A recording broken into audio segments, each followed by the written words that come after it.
ছোট্ট বন্ধুরা, চলো আজ আমরা একটা গল্প পড়ব। গল্পটি আলফ্রেড নয়েসের লেখা। আলফ্রেড নয়েস 1880 থেকে 1958 ছিলেন একজন বিখ্যাত ইংরেজ কবি, যিনি তার রচিত ব্যালেদের জন্য সুখ্যাত, যেমন দি হাইওয়েম্যান অ্যান্ড দ্য বার্লেল অর্গ্যান। তার ছোট গল্পের সংকলন মিডনাইট এক্সপ্রেস, যার মধ্যে একই নামে একটি বিখ্যাত ছোট গল্প আছে।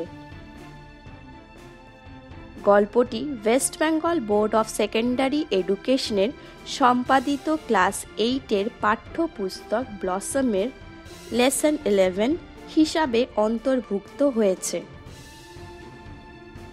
তাহলে চলো শুরু করি। Midnight Express by Alfred Noyes. It was a battered old book, bound in red leather. When Mortimer was 12 years old, he found the book in his father's library. When the rest of his large, old house was covered in darkness, he took the book to his bedroom to read by candlelight. The clock ticked in the hall below and the sea roared outside. অর্থাৎ, লাল চামড়ার বাঁধানো এটা একটা পুরনো ছেঁড়া বই। মার্টিনের 12 বছর বয়সে তার বাবা গ্রন্থাগারে সেই বইটি পেয়েছিল। যখন তার পুরনো বাড়ির বাকি অংশ অন্ধকারে ডুবে গিয়েছিল, সে তার শোবার ঘরে বইটাকে নিয়ে গিয়ে মোমবাতির আলোয় পড়ছিল। নিচের হলঘরে ঘড়ি টিকটিক করছিল এবং বাইরে সমুদ্র গর্জন করছিল। Mortimer was fascinated by the battered old book. It contained a story called The Midnight Express. There was an illustration on page 50 which threatened him for some unknown reason. The illustration showed an empty railway platform at night, lit by a dull yellow lamp. A single man stood under the lamp, his face turned towards the black mouth of a tunnel. Mortimer never read beyond page 50. অর্থাৎ, ছেঁড়া পুরানো বইটি Mortimer আকৃষ্ট হলো।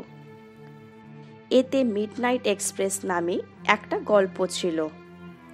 50 পাতায় একটি ছবি ছিল, যেটা তাকে ভয় দেখিয়েছিল কোনো অজানা কারণে। আবছা হলুদ আলোয় রাতের একটি ফাঁকা স্টেশন দেখানো হয়েছিল সেই ছবিতে।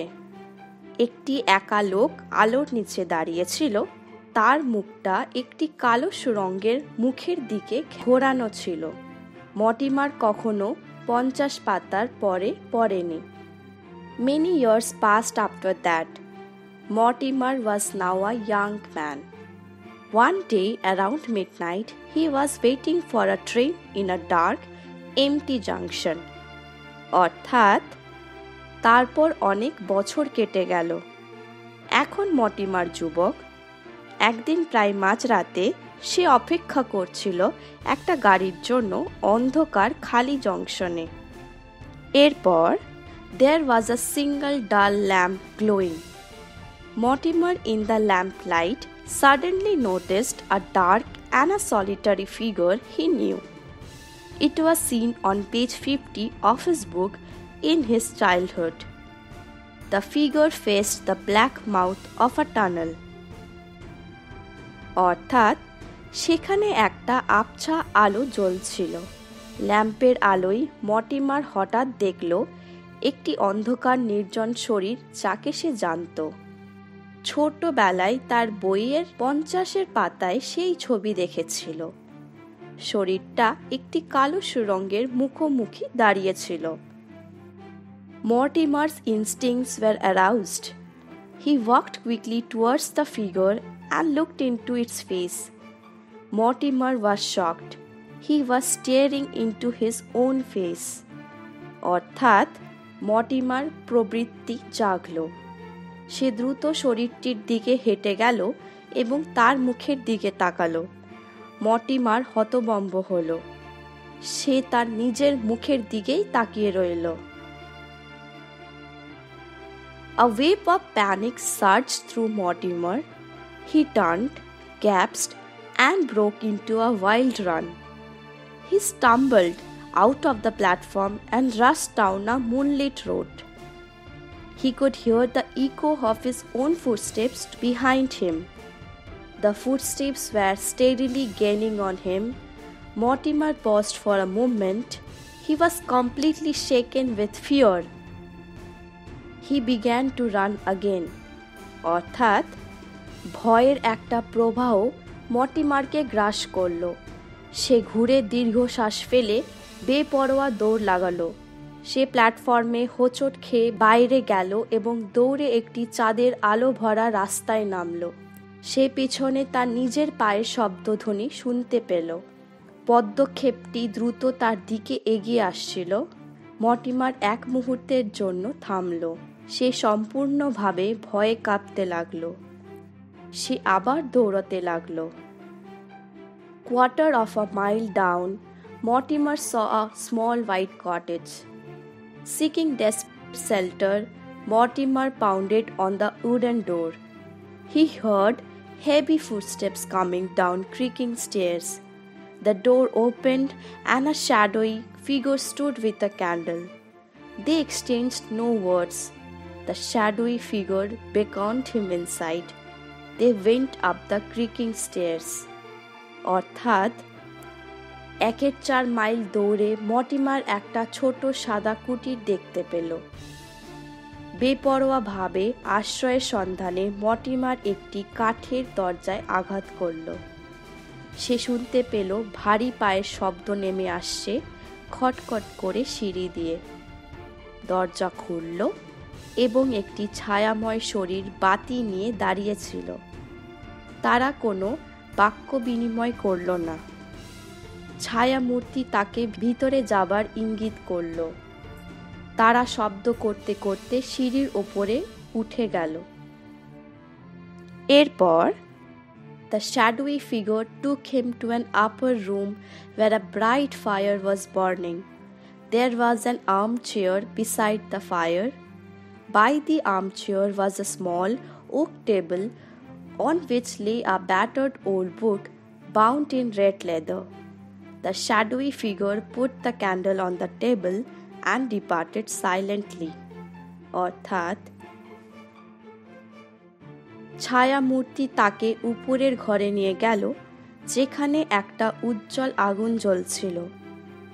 আগুনের পাশে একটা আরাম কেদারা ছিল। আরাম কেদারার পাশে একটা ছোট ওক টেবিল ছিল।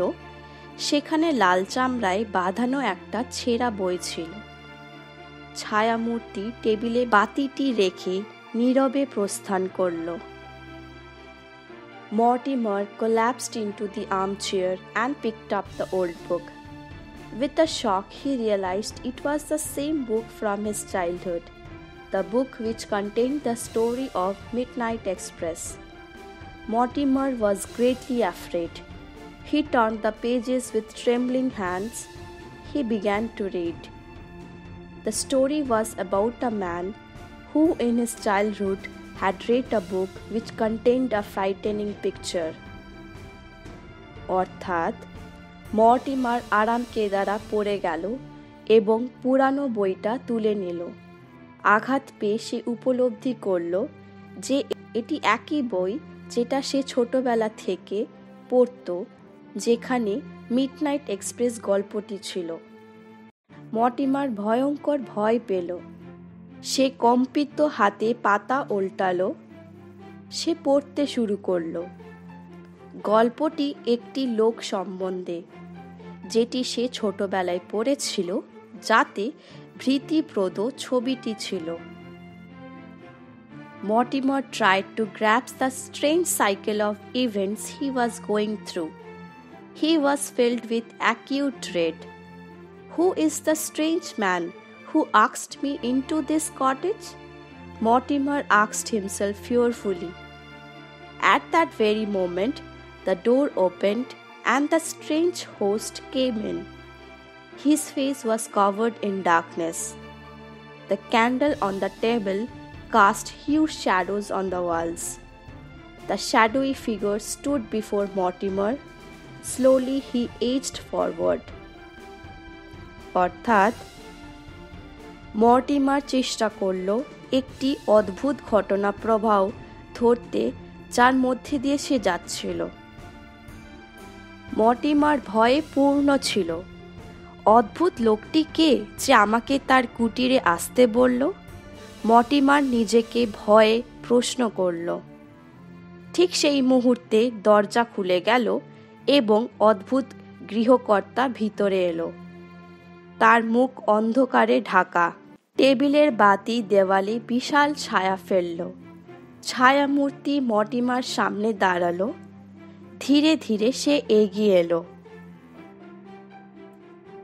Mortimer, sitting on the armchair, felt a chill run up his spine. He looked up into the face of the shadowy figure. Mortimer realized he was looking at himself. The clock ticked in the hall below, and she roared outside. The candlelight flickered. The old battered book, bound in red leather, lay open on the table. অর্থাৎ আরাম কেদারায় বসে Mortimer তার শির দ্বারায় একটা ঠান্ডা প্রবাহ অনুভব করল। সে ছায়ামূর্তির মুখের দিকে তাকালো। মর্টিমার উপলব্ধি করল যে সে নিজের দিকেই তাকাচ্ছিল। নিচের হল ঘরে ঘড়ি টিকটিক করছিল এবং বাইরে সমুদ্র গর্জন করছিল। বাতির আলো কম্পিতভাবে জ্বলছিল। লাল চামড়ায় বাঁধানো পুরানো ছেঁড়া বইটি টেবিলে খোলা ছিল। বন্ধুরা, চলো আমরা এই গল্প থেকে কিছু শব্দের অর্থগুলো জেনে নিই। ব্যাটার্ড মানে ছেঁড়া, ফ্যাসিনেটেড মানে আকৃষ্ট, ইলাস্ট্রেশন মানে ছবি, সলিটারি মানে নির্জন, ইনস্টিংক্টস মানে প্রবৃত্তি, পাউন্ডেড মানে আঘাত করা, কোল্যাপসড মানে পড়ে যাওয়া, গ্র্যাপস মানে উপলব্ধি করা, ফ্লিকার্ড মানে কম্পিতভাবে জ্বলা। এবার তোমরা গল্পটি নিজেরা পড়ো এবং মানেটা বোঝার চেষ্টা করো। আশা করি তোমাদের আর কোনো অসুবিধে হবে না। আজকের জন্য এই পর্যন্তই। ধন্যবাদ।